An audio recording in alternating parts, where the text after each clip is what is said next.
So, what happens when a government tries to help out, but the very people it's trying to help turn around and say, yeah, no thanks? Well, that's pretty much exactly what went down in Ghana.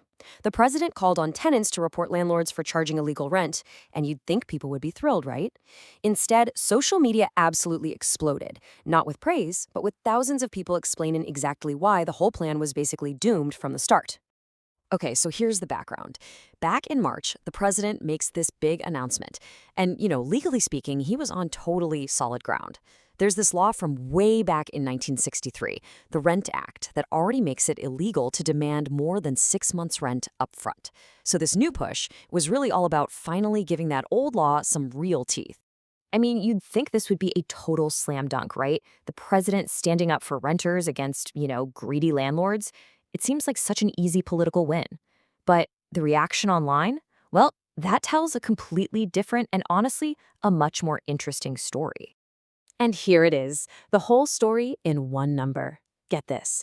Out of more than 1,200 comments on the president's own Facebook page, only a tiny 9.1% gave it their full, unconditional support. That's it. Just 9%. So, what on earth was everyone else saying? And this chart right here, it just perfectly shows how deep that skepticism really was. I mean, look at it. When you add up all the skeptical, the critical, and even the flat-out defiant comments, they outnumbered the supportive ones by roughly 2 to 1. Wow. The public wasn't just disagreeing. They were fundamentally, completely unconvinced. But here's the really crucial part. People weren't just, complaining online. They weren't just venting. Their comments actually laid out this surprisingly smart, sophisticated diagnosis of Ghana's entire housing crisis. And it all boils down to 5 core reasons why the president's plan, no matter how good his intentions were, was just never going to work. Okay, reason number 1, and this was by far the biggest one, the argument you saw over and over again, it was just simple economics, supply and demand. You just can't regulate rent prices when there aren't enough places for people to live. The problem isn't the law, they said, it's the massive lack of supply. And this comment from one person, wow, it just completely nails it. It's the perfect summary of what thousands of people were thinking. They understood that as long as the demand for housing is way, way bigger than the supply, landlords will always have the upper hand. They'll set the terms no matter what any law says. And listen, this wasn't just some fringe opinion. We're talking more than a quarter of all the commenters. That's 1 in every 4 people making this exact same point. Their message couldn't have been clearer. Build more houses first. Then we can talk about enforcing the law. All right, the second major argument kind of flips the script and forces you to look at it from the landlord's point of view. See, most landlords in Ghana are just regular private citizens. They're building these places without any government help. And for them, getting a big rent advance is the only way they can get back their huge upfront investment.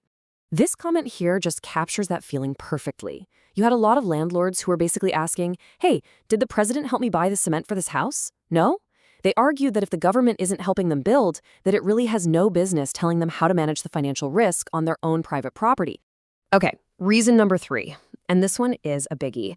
People have absolutely zero faith in the actual organization that's supposed to enforce the law, the rent control department. They just see it as underfunded, totally ineffective, and yeah, in some cases, even corrupt.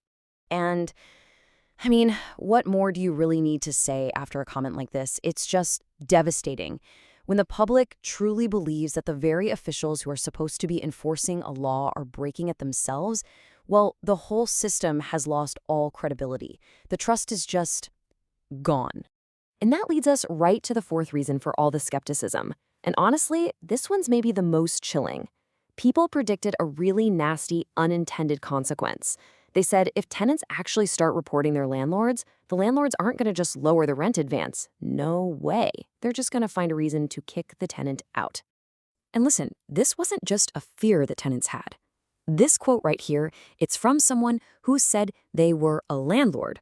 It's raw, it's defiant, and it basically confirms that in a market with a huge housing shortage, the threat of eviction is the landlord's ultimate trump card.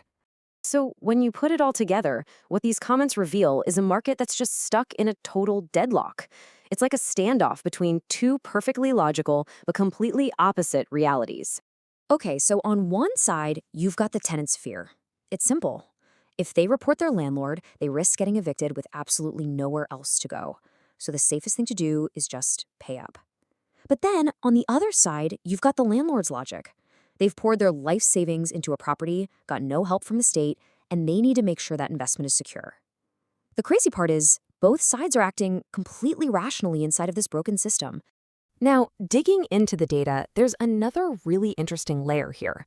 A subtle but important difference in who was the most skeptical. While, look, both men and women were definitely doubtful, it turns out that female commenters were proportionally even more likely to be skeptical or to have a yeah, but kind of reaction to the president's announcement. And this quote from some researchers really helps us understand why that might be. What they point out is that because of greater economic vulnerability and less access to owning property themselves, women in Ghana's rental market are just in a much tougher, more precarious spot. So their skepticism, it isn't just a personal feeling, it's a direct reflection of their economic reality. For them, that fear of eviction is just that much more real. Okay, so let's step back. The public has basically done this incredible, crowdsourced analysis of the entire problem. So what does this all mean for actually fixing it? Well, the comments themselves basically give us the roadmap. Yeah, it really boils down to 3 clear things that have to happen. First, and this is the big one, fix the supply problem. You've got to build more affordable housing. That's step 1. Second, you have to reform the institutions. You need an enforcement agency that people actually believe in and trust. And third, whatever policy you create, it has to be designed specifically with the unique challenges that women face in mind. And at the end of the day, that's really the bottom line, isn't it? This whole situation just goes to show that the public often has this incredibly smart, sophisticated understanding of these big, complex policy problems. Why? Because they live this reality every single day. They've diagnosed the issue with absolute clarity. The only question left is whether the policymakers are actually listening.